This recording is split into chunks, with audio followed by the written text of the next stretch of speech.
따라하겠습니다. 예수님 사랑합니다. 한번 기지개 한번 쭉 펴시고, 쭉 펴시고, 우리 옆 사람 예수님 이름으로 사랑합니다. 우리 인사하겠습니다. 예수님 이름으로 사랑합니다. 우리가 사랑을 고백할 수 있는 그런 기회를 많이 가지기를 바랍니다. 오늘은 사무엘상 11번째로 이게 기회인지 어떻게 알 수 있습니까? 이런 제목으로 말씀을 나누려고 합니다. 우리 모두는 우리 인생의 주인공들입니다. 자기 자신의 삶의 내용을 스스로 결정하면서 우리는 살아가고 있습니다. 오늘도 마찬가지일 거예요. 오늘 하루를 계획하고 스케줄을 계획한 대로 진행하고 있을 겁니다.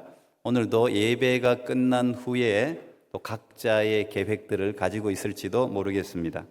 당연히 여러분은 여러분 인생의 기획자이면서 동시에 진행자들입니다.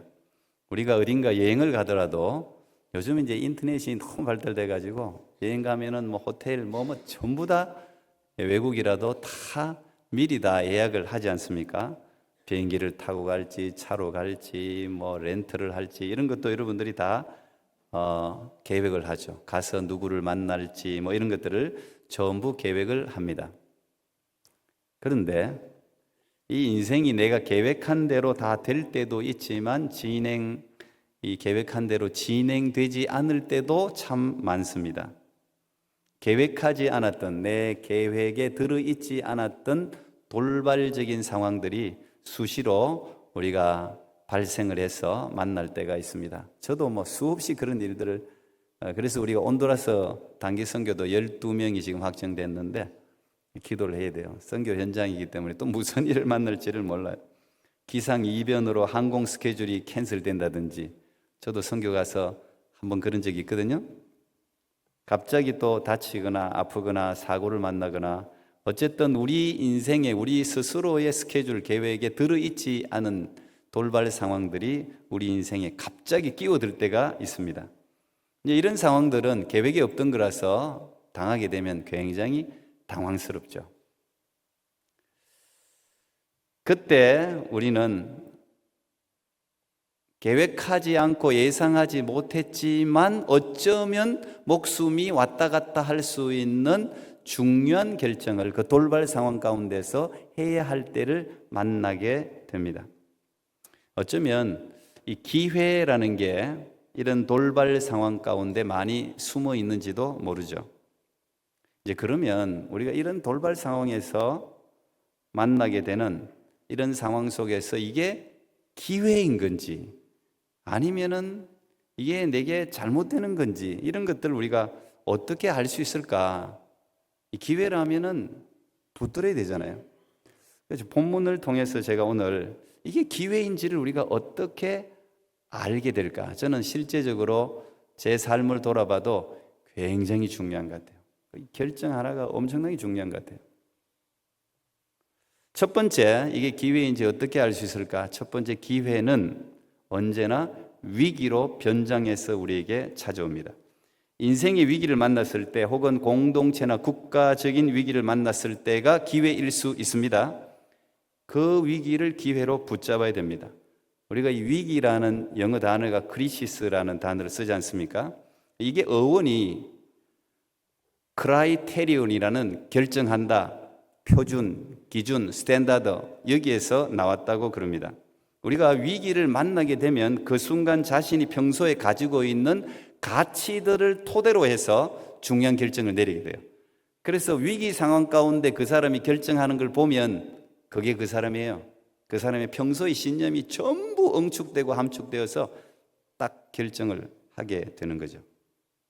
그래서 내면이 잘 준비된 사람은 위기가 절호의 기회가 될 수도 있습니다. 우리가 성웅, 영웅을 뛰어넘어 성웅이라고 부르는 분이 우리나라 역사 가운데 이순신 장군이 있지 않습니까? 그 이순신 장군도 임진왜란이라는 국가적인 위기 때문에 영웅이 되었습니다. 잘 준비된 그의 실력이랄까요? 애국심 이런 것들이 어우러져서 국가적인 위기이긴 했지만 또 최고의 기회로 이순신이라는 이름을 역사 속에 남기게 되었죠. 오늘 사울도 길랏 야베스 주민의 위기 상황을 듣고 굉장히 중요한 결정을 내립니다. 위기적인 상황을 사울은 기회로 붙든 겁니다. 그 전쟁에 뛰어들므로 이스라엘 역사의 첫 번째 왕으로 등극하게 됩니다. 만약에 여러분도 예상하지 못한 위기의 순간을 만나면은 그때 생각해야 돼요. 흔히 하는 말처럼 우리가 위기라고 그러면 위험과 기회를 동시에 가진 단어라고 부르지 않습니까? 위기 때만큼 큰 기회의 순간도 없다는 사실을 우리가 맨 처음 기억을 해야 됩니다. 우리 인생 가운데 돌발 상황 가운데 위기의 상황을 만나면 이게 과연 위험한 순간인지 기회의 순간인지를 한번 생각해 볼 필요가 있습니다. 두 번째, 이게 기회인지 어떻게 알 수 있을까? 이 기회의 말들은 반복해서 여러분에게 들립니다. 그리고 자꾸 그 말이 내 마음을 두드립니다. 우리가 마음을 두드린다, 이걸 hurt, 감정이 muve한다, 그걸 감동이라고 부르죠. 마음이 움직이는 어떤 말들이 반복적으로 들리면 그게 여러분에게 기회의 시간일 수 있습니다. 그때는 스스로 중요한 결정을 내려야 됩니다. 저도 제가 개인의 삶을 돌아봤을 때 아무래도 제 인생에 있어서 가장 중요한 결정은 목회의 길을 걸을 거냐, 평신도의 길을 걸을 거냐, 엄청 중요했어요. 저는 그때만 해도 꿈도 많고 야망도 있고 젊었고 굉장히 많은 길들이 있었어요. 근데 결국은 제가 목회자로 결심을 하고 지금도 이렇게 목사로 살아가고 있는데, 그때 계속해서 말씀이 반복적으로 들렸어요. 안 들려야 되는데 계속해서, 특별히 양을 돌보는 목자에 대한 말씀이 제 마음을 계속해서 두드렸습니다. 그때마다 제가 거부했죠. 저는 그렇게 갈 수 없습니다. 저는 너무 꿈이 많아요. 안 됩니다. 제가 계속 거부했는데 이거 어쩔 수가 없어요. 말씀이 반복해서 계속 들려요.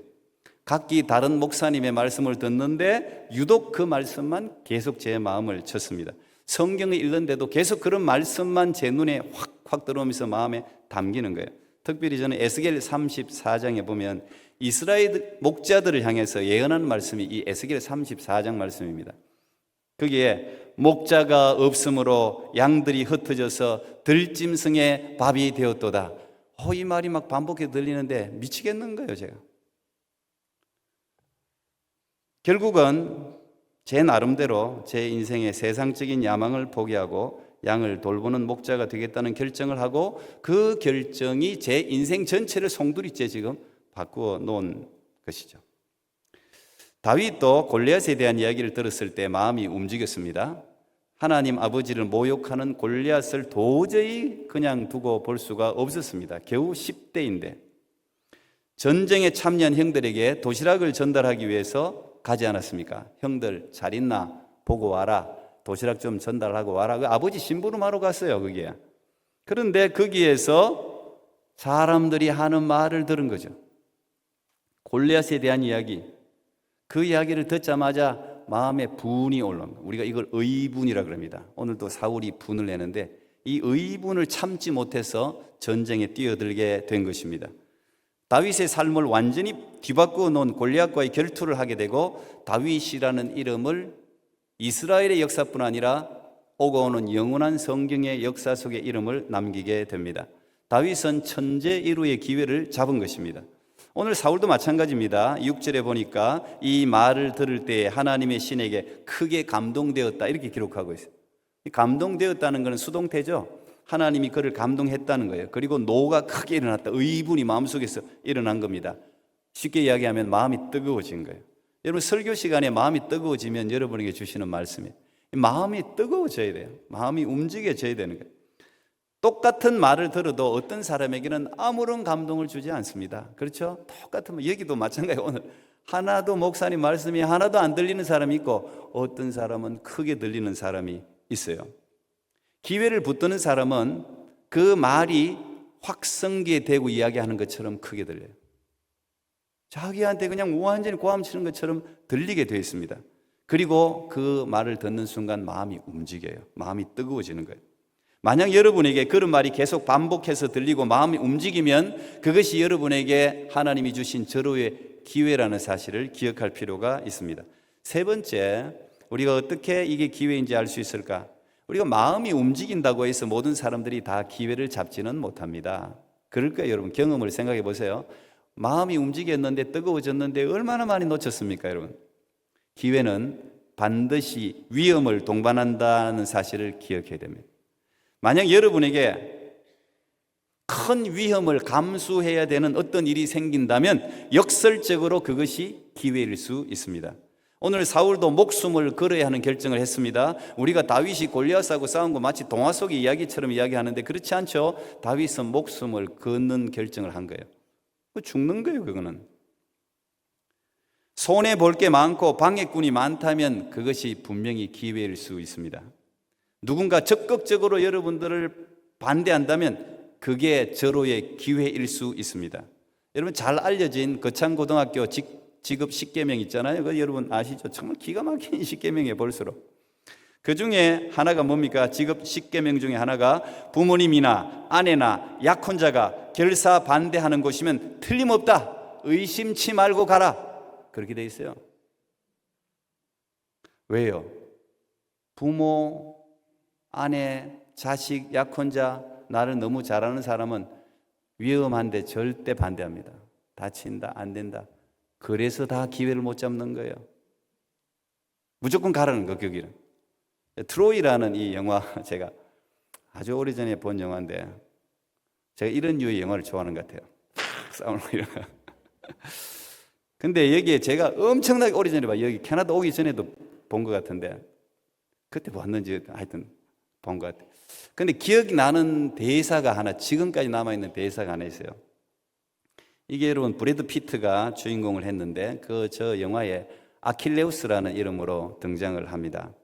근데 거기 이제 전투가 제가 잘 이름도 모르겠어요. 하여튼 전투가 벌어지는데 그 많은 군인들이 서로 이제 이렇게 대치 상황 가운데 있습니다. 그런데 이제 대장들이, 왕들이 나와가지고 야, 우리가 이렇게 많은 군사들을 다 희생시킬 필요가 있냐?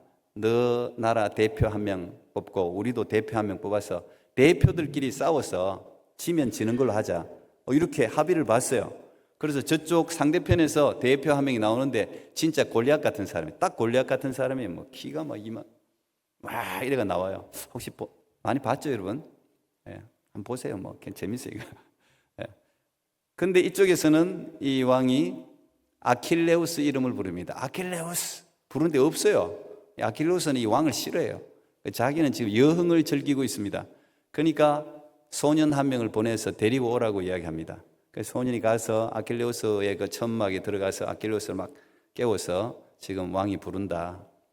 그래서 아킬레우스가 이렇게 채비를 차려서 나오는데 그 소년이 이렇게 이야기합니다. 저 같으면 가지 않을 거예요. 상대방이 너무 크고 강합니다. 저 같으면 안 갈 거예요. 그렇게 이야기할 때 이 아킬레우스가 말을 타면서 소년에게 이런 이야기를 합니다. 소년아, 그래서 사람들이 네 이름을 기억하지 못하는 거야. 정확한지는 모르겠어요, 대사가. 제가 그 말이 팍 제 마음에 심어졌습니다. 그렇습니다. 위험이 동반된다고 해서 많은 사람들이 이렇게 기회를 놓쳐버리고 맙니다. 기회는 위험을 극복할 때 붙들 수가 있습니다. 위험을 넘어서는 시도를 하지 않고서는 절대 여러분 기회를 붙잡을 수가 없습니다. 만약에 방해꾼이 많고 온갖 소리가 여러분을 막는다면 그게 기회일 수 있어요. 다윗도 여러분 생각해 보십시오. 골리앗에게 나가기 전에 그럴듯한 수많은 반대의 목소리를 들었습니다. 야, 너 조그만 애가 함부로 나서지 마라. 특히 누가 반대했습니까? 다윗의 친형들이 그렇게 반대했어요. 야, 이놈 너 자랑하려고 쓸데없이 나서지 마. 그리고 모멸과 멸시감을 엄청나게 줬습니다, 다윗에게. 그런데 다윗은 나섰지 않습니까? 자기가 제가 나가겠습니다. 기회를 잡는 사람은 기회 앞에 망설이지 않습니다. 즉시 행동에 옮깁니다. 기회라는 시간은 삽시간에 지나가 버리기 때문에 붙들지 않으면 사라집니다. 한번 지나가면 다시 붙잡을 수 없는 기회의 시간을 우리가 카이로스라고 부르죠. 여러분 잘 아실 겁니다. 이 카이로스는 그리스 신화에 나오는 신들 이름이에요. 신 이름 중에 하나예요. 기회의 신이죠. 이 신은 앞머리가 깁니다. 여러분 잘 아시죠? 앞머리는 깁니다. 그런데 뒷머리는 대머리예요. 그리고 옆구리하고 발 뒤꿈치에 날개가 달려 있습니다. 손에 칼과 저울을 붙들고 있습니다. 왜 그래요? 이 앞머리가 긴 이유는 빨리 붙들라는 거예요. 그런데 딱 지나가면 대머리예요. 더 이상 잡을 수가 없어요. 날개가 어깨하고 발 뒤꿈치에 달린 이유는 뭡니까? 빨리 사라진다는 거예요. 삽시간에 사라져 버려요. 칼과 저울은 뭘 상징합니까? 칼과 저울은 정확하고 신속하게 잘 판단해서 붙들라는 거예요. 그게 카이로스 신의 그 설명이에요. 사울은 이 카이로스의 기회를 붙든 것입니다. 사울은 지금 소를 몰고 가는 중이었습니다. 이 길랏 야베스 전령이 거의 기브아로부터 길랏 야베스까지는 약 70km 정도 떨어진 거리인데 그를 한 걸음에 그냥 국가적인 위기를 맞았으니까 이 기브아 땅이 베냐민 사람들이 사는 땅이잖아요. 베냐민 사람들 여러분 사사기 마지막에 보면 그죠? 길랏 야베스 그 여인들과 결혼해서 종족을 유지했잖아요. 그러니까 이 길랏 야베스 사람들은 그의 어머니의 종족이나 마찬가지예요. 그러니까 이게 제일 가까운 사람은 다른 사람들은 다 말을 안 들었겠지. 길랏 야베스가 뭐 죽거나 말거나. 그런데 이 기브아 땅에 와서 이 마침 소를 끌고 가고 있는 사울에게 이 말을 전했을 때 사울이 그 자리에서 바로 소를 잡았습니다. 끌고 가던 소를 잡고 각을 떠서 화목 제물을 하나님께 드리고 그걸 전체 이스라엘에게 백성에게 보내지 않습니까? 여러분 큰 기회는 큰 용기가 필요한 법입니다. 분명 기회인 줄 알지만 자신의 희생이 무서워서 아이고 뭐 이거 뭐 희생 이거 조금 더 지나고 좀 더 평안할 때 안정할 때 안 돼요. 기회가 다시 안 옵니다. 그리고 후회만 남는 법이에요. 네 번째 이 기회는 기회인지 어떻게 알 수 있을까? 네 번째 기회는 준비된 자에게 찾아옵니다. 준비된 자는 이게 기회의 시간이라는 것을 알아요. 준비되지 않은 사람은 몰라요. 그게 기회를 찾아다니는 것도 중요한데 사람들은 전부 내게 기회가 없어. 나는 집안이 어떻고 저떻고 해가 나 기회가 없다. 자꾸 이런 핑계를 대는데 기회가 와요. 기회는 모든 사람들에게 공평하게 옵니다. 근데 어떤 사람 준비된 사람은 붙들고 준비되지 않은 사람은 놓칠 뿐이에요. 기회를 찾아다니는 것보다 더 중요한 것은 기회가 왔을 때 어떻게 할 것인가 이게 더 중요해요. 남인숙이라는 여성 작가가 있는데 제가 그분 하는 이야기를 우연히 들었는데 기회를 잡았는데 그걸 해내지 못하면 실패한다는 겁니다. 그러니까 이분이 이런 이야기를 하더군요. 우리 김칫국부터 마시지 마라 이런 이야기 쓰잖아요. 그런데 이분은 김칫국부터 마시라. 자기가 그렇게 이야기하고 싶다는 거예요. 자기도 많은 기회를 놓쳤다는 거예요. 왜? 이미 성공했다고 생각하고 성공한 사람처럼 준비하고 행동하라는 거예요. 내가 준비 안 됐는데 누가 자기 동기 중에서도 자기보다 훨씬 빨리 시나리오 영화 작가가 됐다는 거예요. 그런데 준비가 안 됐어. 그래서 다 실패했다는 거예요. 우리가 기회는 오는데 내가 어느 기업에 들어가고 싶어요. 어느 뭐 좋은 기업에 들어가고 싶은데 기회가 없을까 맨날 뭐 이렇게 지원하고 이것도 중요한데 그 기업에 들어갔다고 생각하라는 거예요. 내가 그 기업에서 뽑혔을 때 그 기업에서 어떻게 내가 성공적으로 잘 정착할 수 있을까, 능률적으로 일할 수 있을까를 다 준비하라는 거예요. 들어갔다고 생각하고. 맞는 말 같아요. 저는 달라고 했으면 우리가 기도했으면 하나님이 기회를 주지 않습니까? 주면 그 다음부터 뭐요? 기회를 붙드는 게 중요한 게 아니고 그 기회를 자기가 완전히 자기 걸로 잡아야 되잖아요. 그러려면 어떻게 해야 돼? 준비를 해야죠.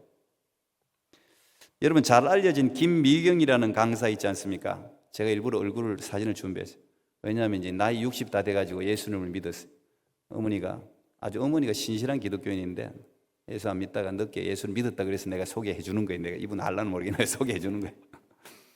강의를 기가 막히게 잘하죠. 물론 어려움도 많이 있었지만 아마 우리 교회도 이분 아마 이 강의를 듣는 사람들 내 딸도 알더라고 어떻게. 근데 이분이 준비를 이렇게 이야기했습니다. 준비는 그물이다 그랬어요. 그물을 촘촘하게 칠수록 작은 물고기들을 잡을 수 있다는 거예요. 그물이 너무 넓으면 이건 물고기가 쑥쑥 다 빠져나가죠. 그 물고기가 기회예요. 기회가 우리는 평생에 3번 찾아온다 그렇게 이야기하는데 이분은 말하기를 아니 에브리데이 찾아온다는 거예요. 기회는 매일 찾아오는데 우리가 다 놓친다는 거예요. 그래서 그물을 촘촘하게 준비하라는 거예요. 준비를 잘하면 뉴스를 듣다가도 자기가 붙들어야 될 가령 일반 사람이라면 사업 아이템이 탁 들어온다는 거예요. 자기. 이 준비하고 있는 사람에게 팍팍 들어오거든요. 제가 가령 뭐 오늘 설교를 기회에 대해서 내가 설교하겠다고 제가 2주 전에 나가지 않습니까? 그럼 늘 묵상을 한다고 평상시에. 그러면 기회에 관계된 어떤 말이 딱 오면요, 제가 딱 붙들어요. 왜 늘 그걸 생각하고 있으니까 그냥 그게 확 들어오는 거예요. 그러면 그게 이제 제가 풋노트를 하든지 하지요. 그런 게 다 쌓이는 거 아니겠어요? 우리가 저 가라지 세일도 우리도 바자회도 하는데 생각해 보면 여러분 아주 작은 거지만 이 가라지 세일에서 명품을 사는 사람들이 있어요. 진짜 엄청 비싸고 중요한 물건을 건지는 사람들이 종종 있더라고요. 근데 그런 사람들을 잘 살펴보면 명품, 진품을 골라내는 능력이 있어요. 그 능력이 어디서 생겼느냐?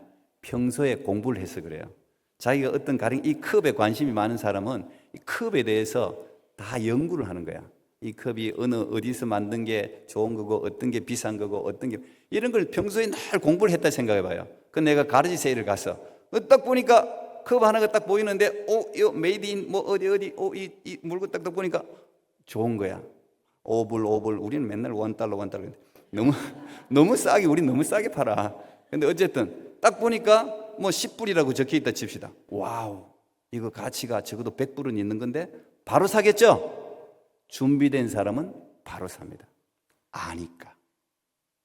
여러분들도 분명히 그럴 거예요. 기회는 준비된 자가 붙들게 되어 있어요. 사울도 오늘 준비되어 있었기 때문에 이 기회를 붙든 겁니다. 사실 사울은 10장에서 사무엘에 의해서 이미 왕으로 추대가 되었습니다. 그런데 그 중에 불량배들이 무슨 저 집안도 베냐민 지파가 제일 작은 지파, 이스라엘 전체하고 막 전쟁을 했던 아주 안 좋은 지파, 그래서 그 사울이 왕 되는 걸 싫어했잖아요. 그리고 난 뒤에 11장이 넘어왔어요. 사무엘이 분명히 왕이다라고 했는데 왕 추대식을 안 했단 말이에요. 반대하는 사람이 많았다는 거죠. 그러면 사울은 지금 이미 성령이 충만해버렸잖아요. 성령이 자기를 왕으로 삼는다는 걸 사울은 스스로 알았어요.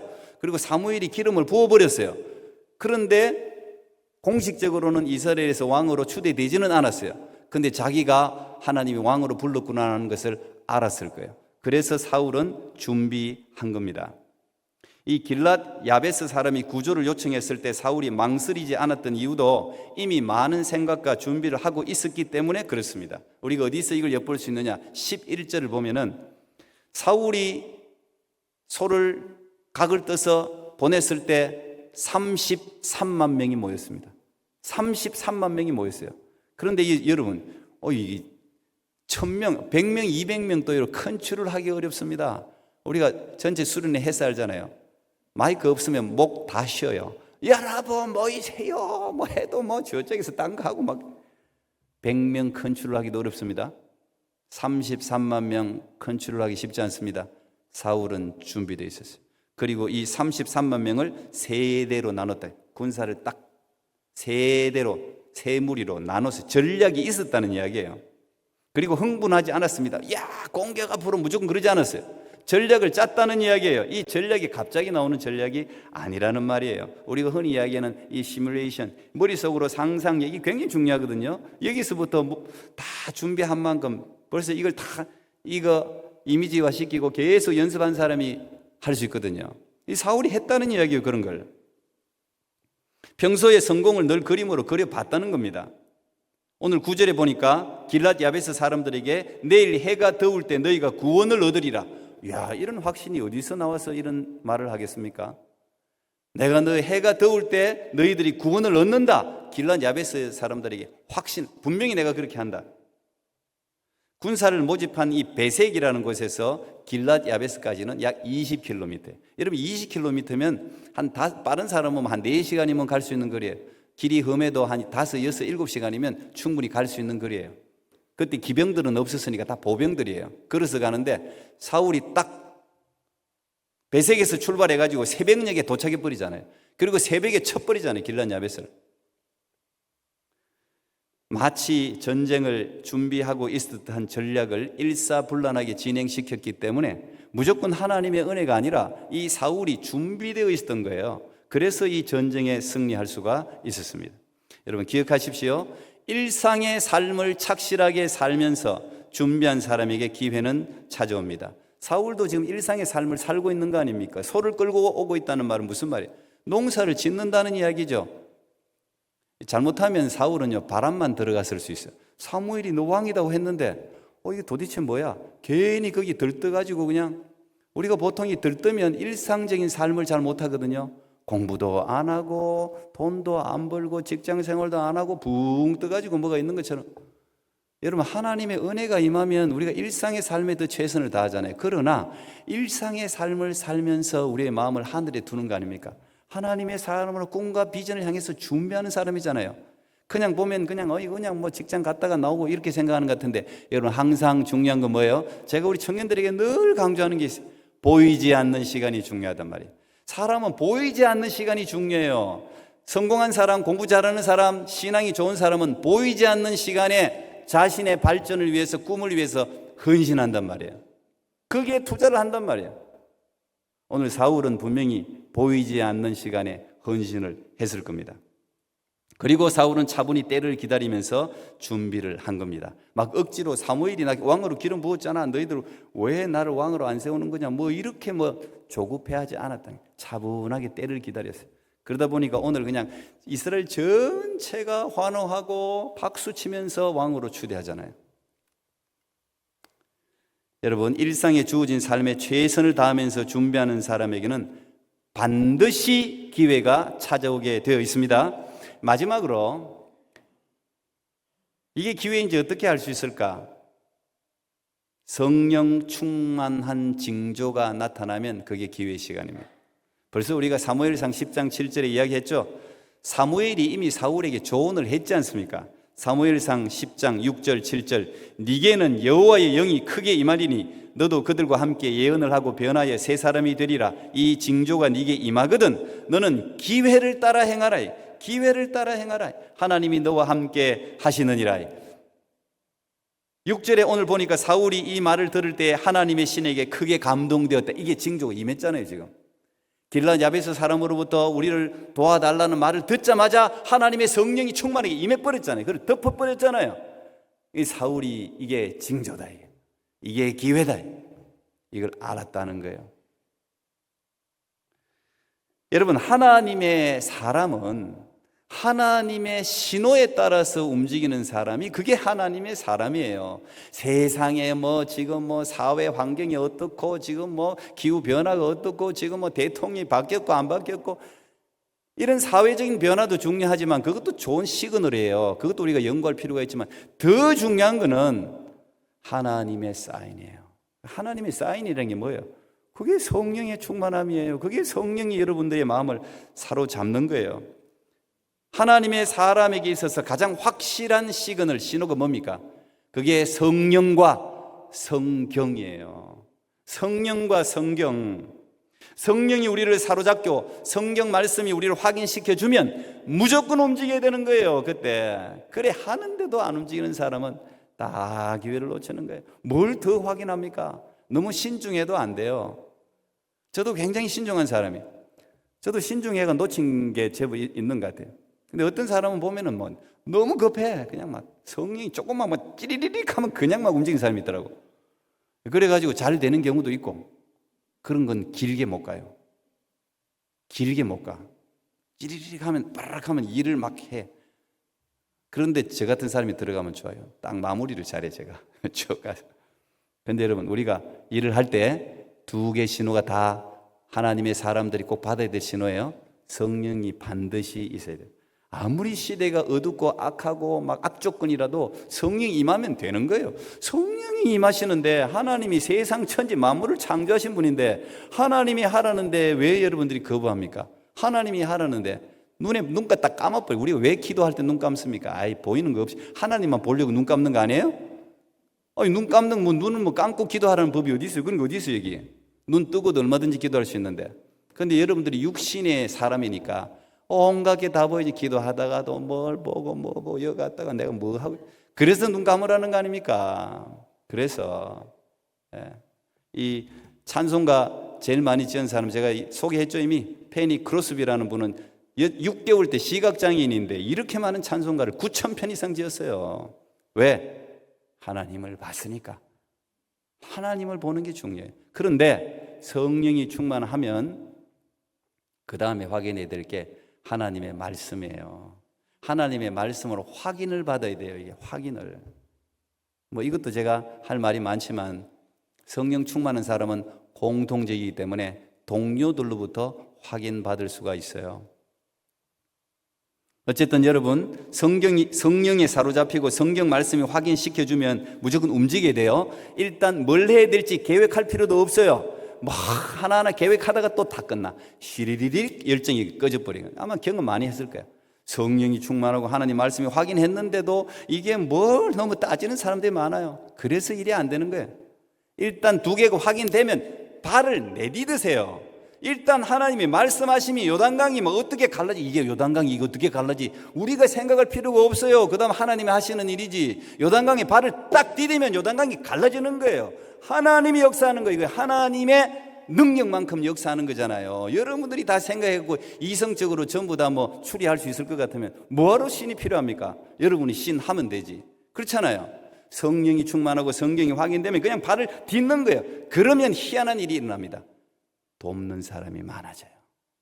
이게 공통점이에요. 하나님의 일은 돕는 사람이 많아져요. 근데 움직이지 않으면 하나님의 도우심을 경험할 수 없습니다. 7절 보십시오. 사울이 소를 잡아 각을 떠서 이스라엘 모든 지경으로 보내면서 누구든지 사울과 사무엘을 쫓지 않으면 이렇게 될 것이다. 아니 무슨 사울이 이렇게 협박하고 겁준다고 사람들이 겁먹습니까? 천만에요. 겁 안 먹습니다. 그런데 오늘 그 말을 들을 때 여호와의 두려움이 사람들에게 임했다 그러죠. 여호와의 두려움이 사람들이 임했잖아요. 그러니까 사람들이 움직이는 거예요. 여러분, 하나님의 사람이 말씀을 선포하면 하나님의 사람들에게 하나님의 영이 역사를 하는 거예요. 동일한 마음을 주는 거예요. 움직일 수 있는 마음을 주는 거예요. 여러분, 제가 개인 박준호가 무슨 이야기 했다고 여러분이 말을 듣겠습니까? 몇 명은 듣겠지. 그러나 그게 하나님의 사람이라면, 깨어있는 하나님의 사람이라면 듣는단 말이에요. 여러분들이 동일한 성령의 역사니까. 그래서 일이 되는 거예요. 하나님이 일은 그래서 하는 거예요. 오늘 33만 명이 그래서 모이지 않았습니까? 결국 사울은 암몬과의 전투에서 대승을 거둡니다. 그리고 11절에 보면 암몬은 혼비백산에서 다 도망갔다 그렇게 기록되어져 있습니다. 바로 이 한 번의 전쟁의 승리로 말미암아 이 사울은 모든 이스라엘 전체에서 확실한 왕으로 자리매김을 하고 인정을 받게 됩니다. 그리고 사무엘이 길갈에 가서 우리가 나라를 새롭게 하자 그러면서 사울을 대관식을 길갈에서 가지게 되지 않습니까? 일개의 어떻게 보면 농부에서 아주 비천한 가문에서 한 나라의 그것도 초대 왕으로 등극하게 되는 것입니다. 만약에 이 기회를 놓쳤다면 어떻게 되었을까요? 여러분, 우리에게도 수많은 기회들이 사실은 지나갑니다. 저도 돌아보면 놓친 기회도 많고, 그러나 이 참 많은 기회들을 저는 하나님의 은혜 가운데 붙들었던 것 같아요. 저는 참 많은 기회들을 제가 살린 것 같아요. 물론 모르고 따라간 것도 있지만 지나고 보면 전부 성령과 성경의 인도를 받으면 되는 거예요. 내가 이성적으로 모든 걸 알 필요도 없어요. 여러분들이 다 알 수도 없어요. 그냥 성령이 내 마음을 감동하고 성경 말씀이 나를 인도하면 그냥 따라가는 거예요. 거기에 우리 몸을 던지는 게 그게 믿음이잖아요. 그게 믿음이잖아요. 하나님의 사람은 그렇게 삶을 살아가는 것입니다. 저는 여러분 모두가 하나님이 주신 기회를 꼭 붙들 수 있기를 축복합니다. 오늘 5가지 말씀드렸습니다. 첫째, 기회는 위기로 변장하여서 찾아온다 그랬습니다. 위기에 당황하지 말고 그 속에 감추어진 기회를 찾아내야 됩니다. 두 번째, 반복해서 여러분들의 마음을 두드리는 말씀이 있다면 그 말씀을 붙들라고 말씀드렸습니다. 그 마음을 두드린다면 순종을 하시면 기회를 잡게 됩니다. 세 번째, 기회는 반드시 위험을 동반하게 되어 있습니다. 위험에 자신을 던지는 모험을 하지 않으면 기회를 다 놓치게 됩니다. 그 위험 가운데 하나님을 믿고 몸을 던질 때 여러분의 것이 되는 것이죠. 네 번째, 언젠가 찾아올 기회를 항상 준비하라고 말씀드렸습니다. 일상의 삶을 충실히 살면서 우리가 이 땅에 먹고 살기 위해서 살아가는 거 아니잖아요. 크리스찬들은 위대한 비전이 있지 않습니까? 하늘나라의 비전이 있잖아요. 먹고 살다가 그냥 죽을 것 같으면 이 삶이 얼마나 비참, 동물적인 삶이잖아요. 그거는 우리가 일상적인 삶은 하나님이 우리에게 주신 소명터전이에요. 여러분 직장은 선교지잖아요. 그래서 그런 마음으로 일상적인 이 사회에 유익을 주고 국가에 유익을 주기 위해서 우리가 일상적인 삶을 열심히 살지만 거기에 머무르는 것은 세상 사람들이지 크리스찬은 거기 머물면 안 된단 말이에요. 우리의 꿈을 하늘나라에 두고 하나님이 원하는 그 일을 위해서 우리가 준비를 해야 된단 말이에요. 그러면 하나님께서 우리를 사용하시는 날을 여러분들이 만나게 된다는 겁니다. 마지막으로 성령 충만한 징조가 있으면 믿고 기회 되는 대로 네가 하고 싶은 대로 하라는 이야기 아니에요. 성령이 징조가 있으면 네가 하고 싶은 대로 하란 말이에요. whatever you do, 네가 하고 싶은 거 뭐든지 다 하라는 이야기잖아요. 그러면 그 다음 뭐예요? 하나님이 너희를 도우신다. 내가 뭘 알아서 하는 게 아니고 하나님이 그냥 안 되는 것도, 아니 뭐 다윗이 돌 하나 집어 던졌더니 어떻게 여기 딱 그 모든 무장을 하고 있는데 여기 꽂힙니까? 하나님이 돕는 거죠. 하나님이 돕는 거예요. 그런 걸 경험해야 여러분들 믿음이 자라는 거예요. 그러니 이걸 돌을 안 던지니 여러분들 믿음이 자랄 리가 없죠. 상식적인 신앙생활을 하잖아요. 이성적인 신앙생활을 하잖아요. 오늘날 현대교회가 전부 그렇게 바뀌어버렸어요. 옛날에는 너무 그냥 이상하게 그냥 너무 샤머니즘적으로 그렇게 해서 문제였는데 오늘날 교회는 너무 이성적이 됐어요. 그럴 것 같으면 그냥 뭐 예수 믿는 사람이 동아리 활동이라 하지 뭐하러 교회라 그럽니까? 이 교회가 위대한 하나님의 영광이 나타나는, 하나님이 얼마나 위대하신 분인데 우리가 이걸 갖다 하나님을 쭉 끌어내려 갖고 우리 수준으로 맞춰버려. 지금의 모든 세상적인 가치관이 전부 그래 돌아가니까 대중들이 옳다고 해서 오는 겁니까? 민주주의의 가장 큰 폐악이에요. 지금 다수결의 의사로 모든 걸 결정하는 거 이제 안 될 것 같아. 왜? 다수결이 옳지 않으니까. 그렇지만 어쨌든 뭐 민주주의가 그나마 이 지상의 체제 중에 제일 완벽한 체제라고 하니까. 그렇지만 우리는 민주주의를 뛰어넘는 신본주의를 믿는 사람들이잖아요. 그러니까 하나님, 살아계신 하나님, 그 하나님 뜻을 쫓으면 세상에 다 유익을 주는 사람이 되어 있어요. 교회가 깨어나면 세상이 다 아름답게 가게 되어 있다고요. 여러분, 여러분에게 주어진 수없이 많은 기회들을 놓치지 말고 깨어 있어서 붙들고 하나님께 영광 돌리는 하나님의 사람이 되기를 축복합니다. 기도하겠습니다. 하나님 감사합니다. 오늘도 이 위대한 하나님의 사람들을 불러주셔서 함께 예배하게 해주셔서 감사합니다. 하나님은 우리가 고생하고 고난당하고 어려움을 겪는 것이 결코 하나님의 뜻이 아니라고 했습니다. 하나님의 마음은 평안입니다. 하나님의 마음은 하나님의 사람들이 사는 것입니다. 생명을 얻는 것입니다. 우리가 항상 기쁘게 사는 것입니다. 쉬지 말고 기도하는 것입니다. 언제나 감사하는 것인 줄 믿습니다. 아버지 하나님, 우리가 정말 우리에게 수없이 지나가는 이 기회들을 성령 충만해서 잘 준비해서 붙들어서 세상에도 유익을 주고 하나님께도 영광을 돌리는 하나님의 사람들 되게 해 주시옵소서. 예수님 이름으로 기도합나이다. 아멘.